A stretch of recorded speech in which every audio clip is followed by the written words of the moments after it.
Well, small caps having a big week today excluded, with the Russell 2000 outperforming the S&P 500 on hopes that the Fed will cut rates in September. But did today's hot PPI number disrupt that narrative? Joining me now is Needham Small Cap Growth Fund Portfolio Manager Chris Retzler.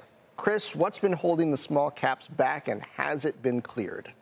Well, certainly small caps have a valuation disconnect with large caps over the past few years. And one of the things that we need to see in small caps is greater growth. And I think, you've got a lot of these large cap companies outgrowing small caps, so they're not returning what they should on a risk adjusted basis. But looking forward, a day like today is certainly a disappointment for the asset class. But we think that there's a lot of items out there where we've got the potential for interest rate cuts, whether that's September later this year. That's going to put a lot of liquidity into the market. And it won't take much for small caps to go up with that liquidity rolling in, as opposed to some of the Mag 7 where they're trillions of dollars. The Russell 2000 total market cap, could move quite a bit, with money coming in.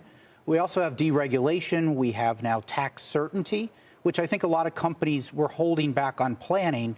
So the companies we've been meeting with in the last 2 or 3 weeks, they're still digesting that. They're digesting how do they manage the tariffs that are now more known, but still not completely clear. How do they manage that in their supply chains? What about AI? Right now, we tend to talk about it in terms of NVIDIA and software and the companies that are taking best advantage of it. But similar to cloud, if you follow the AI narrative, the idea should be that it takes fewer people to get a whole lot of work done. And I imagine adopting AI should benefit smaller companies in that case. There's certainly productivity gains that will be expected from AI, but I think companies are still trying to figure out who are the winners, who are the losers, what do they have to do to get on the side of being a winner. Software's one area which I think has been covered quite well all week. There's risk there, and is there destruction to their terminal values where they can survive the next 2 to 3 years, but years 4 and 5, how do they look with the AI entrance into their areas? So companies are still figuring that out, and I think there's multiple compression in those areas. Places we like are selling picks to the miners, still building out data centers, semi-cap, power infrastructure, military modernization, communication. There's a lot of other areas in small cap that we tend to look for. What are some other filters that you're using, beyond just the general Russell 2000 to decide where you're willing to be a little more overweight and place bets within the small caps?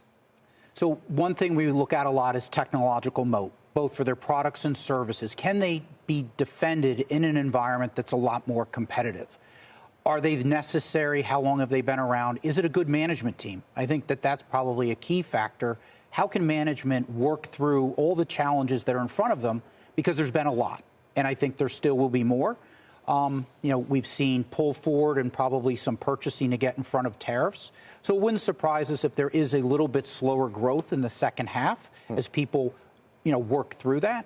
But looking out for longer term investors, 12, 18 months, we think that the small cap area is pretty interesting.